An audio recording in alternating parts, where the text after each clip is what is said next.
Kwanza tunaamini miezi hii iliyoambatana especially kwenye Ramadhan Iftar, lakini pia tunaungana na Kwaresma, kwa maana wananchi wote wenye imani katika imani mbili hizi wote wanafunga, na kufunga maana yake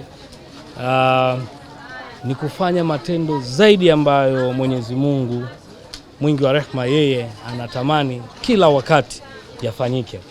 Lakini pia ni mwezi ambao unatukumbusha kwamba tuwe karibu na tuwe na matendo mema, na hii haimaanishi kwa mwezi mtukufu wa Ramadhani. Yaani mwezi mtukufu unakuja kwa maana ukifanya ndani ya mwezi, tunaamini unaweza ukaadapti tabia hiyo kwa maana ya mafundisho na mambo mengine ambayo hata mwezi huo unapokuwa unaisha, basi wewe unakuwa ni mtu mwema, kwa maana hakuna dini ambayo inafundisha matendo mabaya. Kwa hiyo mimi kwa nafasi yangu mimi Nurdin Bilal Juma nikasema, japo kuwa ni utaratibu katika nafasi hii, lakini mimi nikasema hapana, lazima tutumie kipindi hichi kuhakikisha kwamba tunawakumbushana na sisi na wananchi wetu katika jiji la Dar es Salaam kwamba mwezi huu mtukufu turudi kwa Mungu tufanye mambo mema. Lakini umeona iftari wengi walokuja hapa ni watoto ambao wenye uhitaji na watu wenye kwa maana makundi maalum wamefika hapa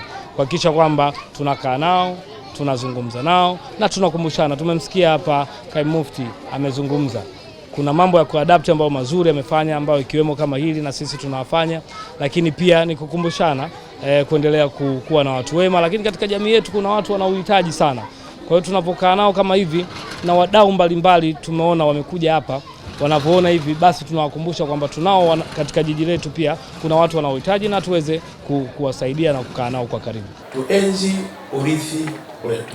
Kauli mbiu yangu katika hafla hii ni kuenzi urithi.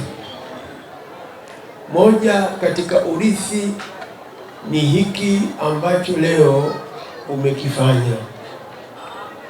Ungeliweza kabisa kufanya mengine na ukaachana na haya mambo, lakini haya mambo mimi ninakumbuka tokea miaka ya 90 pale ambapo mimi na akili zangu na ni kiongozi ndani ya baraza, mambo haya yalikuwa yakifanyika hapa.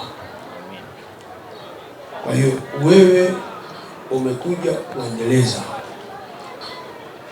na kuombea Mungu uendeleze urithi huu.